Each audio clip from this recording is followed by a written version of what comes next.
Hello, good afternoon, good morning, or have a great night. My name is Ricardo Marroquin Rivera, and today I'm going to explain you and talk to you about my Producto Integrador de Aprendizaje, and its title is Reducement of Motor Oil Wastes by Making Awareness. So, let's start. As an introduction, I can tell you that in Mexico there exist many places or many car workshops.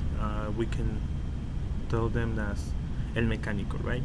So this is the person that you attend when your car doesn't work or it's damaged. And these places we can find it everywhere and in every single place on the world, right? But in these places there are some bottles that are oil, antifreezer, lubes, and even some solvents and some gasoline.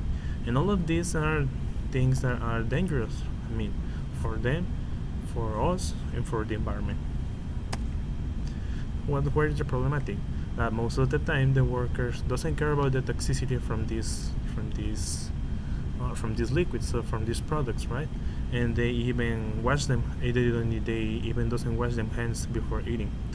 Here's an example from estopa that was used for cleaning an oil, and I mean, these wastes they just throw it away in the ordinary garbage, and this is a bad practice.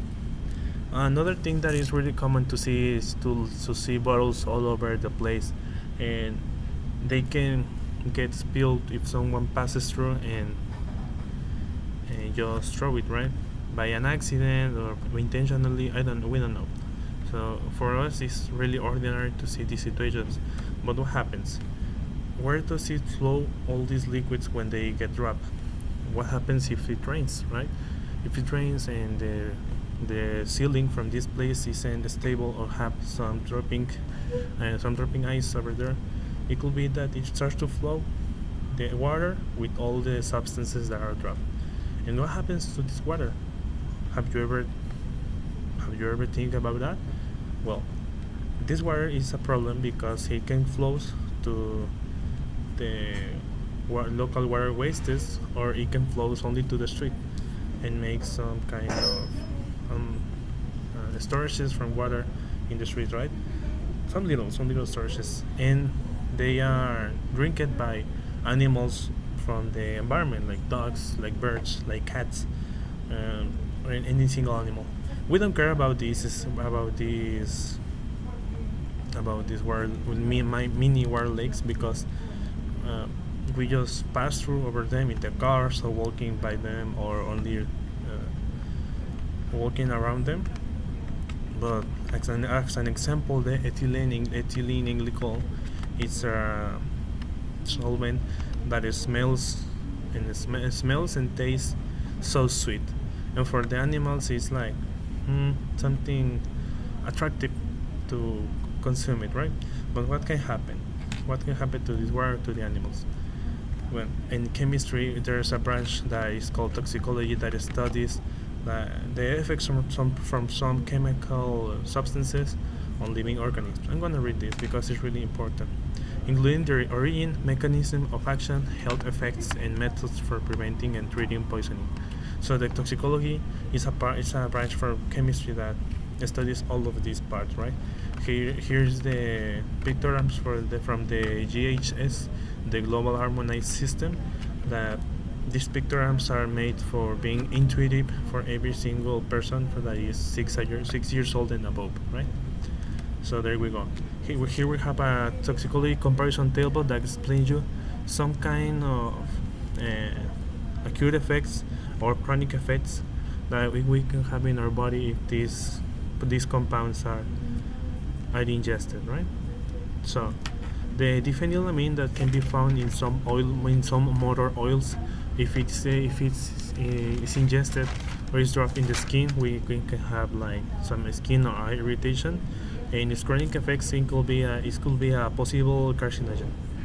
The toluene by inhalation cause dizziness and central nervous system depression, right?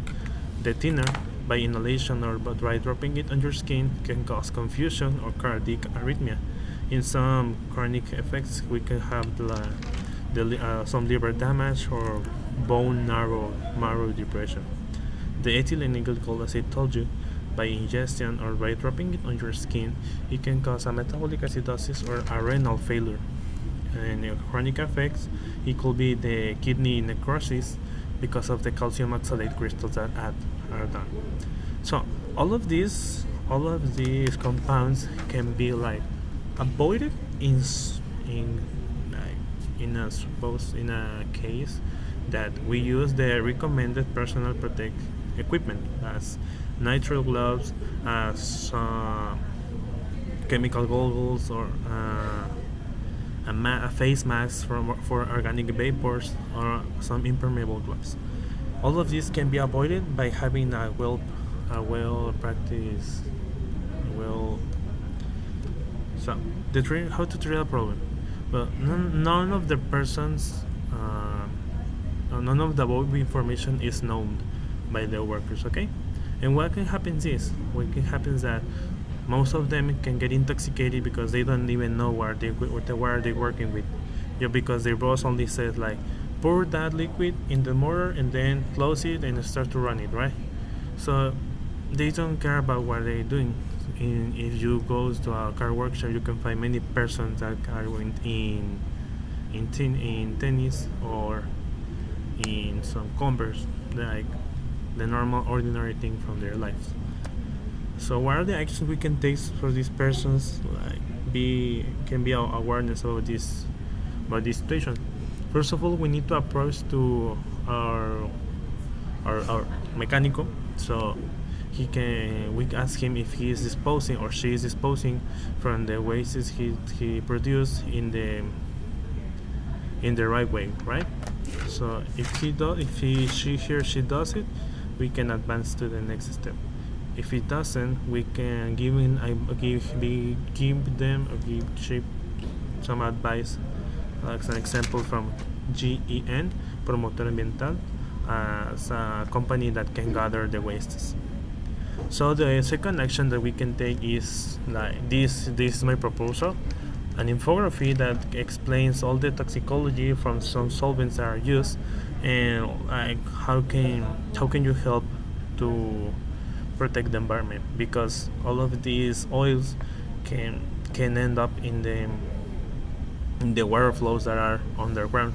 So it contains toxicology information, what can be done to help the environment, and some other recommendations. I did personally this infography, and it will be included down this video. Okay, so thank you for your attention. This is the bibliography where I took all my information, and thank you for your attention.